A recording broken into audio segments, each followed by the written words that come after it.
శ్రీ మాత్రే నమః. శ్రీకోది నామ సంవత్సరము దక్షిణాయనము హేమంత ఋతువు మార్గశిర శుద్ధ పంచమి డిసెంబర్ 6, 2025 శనివారం. తిథి ఈరోజు మార్గశిర శుద్ధ పంచమి తిథి ఉదయం 10:55 వరకు కొనసాగుతుంది. పంచమి తిథి అనేది దేవతలకు ఎంతో ప్రీతికరమైన తిథులలో ఒకటి. ముఖ్యంగా లక్ష్మీదేవిని పూజించడానికి, ధనప్రాప్తికి సంబంధించి శుభారంభాలు చేయడానికి ఇది తిథి అనుకూలంగా ఉంటుంది. పంచమి ముగిసిన తర్వాత షష్ఠి తిథి ప్రారంభమవుతుంది. షష్ఠి తిథి అంటే సుబ్రహ్మణ్య స్వామికి అత్యంత పవిత్రమైన రోజు.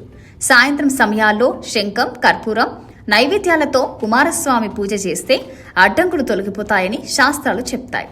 విద్య, ప్రయాణాలు, వాహన కొనుగోలు, ఒప్పందాలు ఇవన్నీ ఈరోజు ముందుగా చేసుకుంటే శుభం. నక్షత్రం ఈరోజు మొత్తం మృగశిర నక్షత్రమే కొనసాగుతుంది. మృగశిర అనేది శోధన, పురోగతి, సృజనాత్మకతకు సూచకంగా ఉంటుంది. ఈ నక్షత్రంలో ప్రారంభమైన పనులు ఆలస్యంగా అయినా విజయవంతమవుతాయి. సాహిత్యం, మీడియా, కమ్యూనికేషన్, బిజినెస్, ఎడ్యుకేషన్ రంగాల్లో ఉన్నవారికి ఇది ప్రత్యేకంగా సానుకూలంగా ఉంటుంది. ఇంటి మార్పులు, కొత్త పనుల ఆలోచనలు, గృహ నిర్మాణ ప్లానింగ్ వంటి వాటికి కూడా ఇది శుభం. దేవి దేవతల పూజలు, ఉపవాసాలు, సేవ కార్యాలు ఇవన్నీ మృగశిర నక్షత్రంలో చేసినప్పుడు ఫలితం రెట్టింపు అవుతుంది.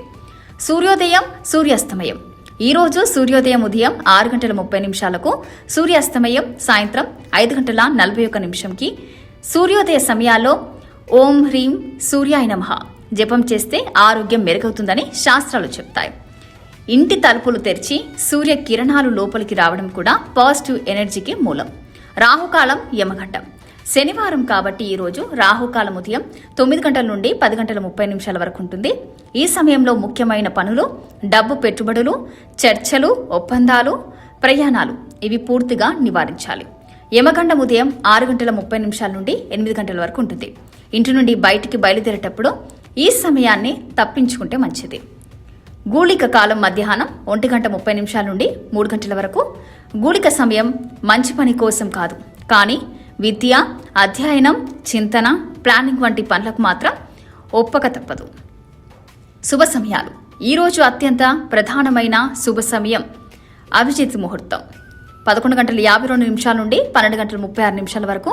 ఈ సమయంలో ఏ పని ప్రారంభించినా దేవతల అనుగ్రహం తప్పకుండా లభిస్తుంది. కొత్త వ్యాపారం ప్రారంభించడానికి, దేవతారాధన, ఇంటి శుభకార్యాల నిర్ణయాలు తీసుకోవడానికి ఇది అత్యద్భుత సమయం. ఈరోజు పూజలు, దేవతారాధన శనివారం కావడం వల్ల శనిదేవుని పూజించడం అత్యంత శ్రేయస్కరం. ఎడమ వైపున తిలాభిషేకం చేసి నువ్వుల నూనె దీపం వెలిగించి శని త్రిశక్తి చదివితే కర్మ బాధలు తగ్గుతాయి. షష్ఠి తిథి ప్రారంభమయ్యే సమయం నుంచి సుబ్రహ్మణ్య స్వామికి పూజ చేస్తే శత్రు బాధలు, అడ్డంకులు తొలగుతాయి. నాగదోషం, రాహుదోషం ఉన్నవారు ఈరోజు ప్రత్యేకంగా నైవేద్యం పెట్టాలి. మార్గశిర మాసం కావడంతో శ్రీకృష్ణ పారాయణులకి ఇది అత్యంత పవిత్రమైన రోజు. గోపాల సహస్రనామం చదవడం, నైవేద్యంగా తీపి పదార్థాలు పెడితే గృహశాంతి కలుగుతుంది.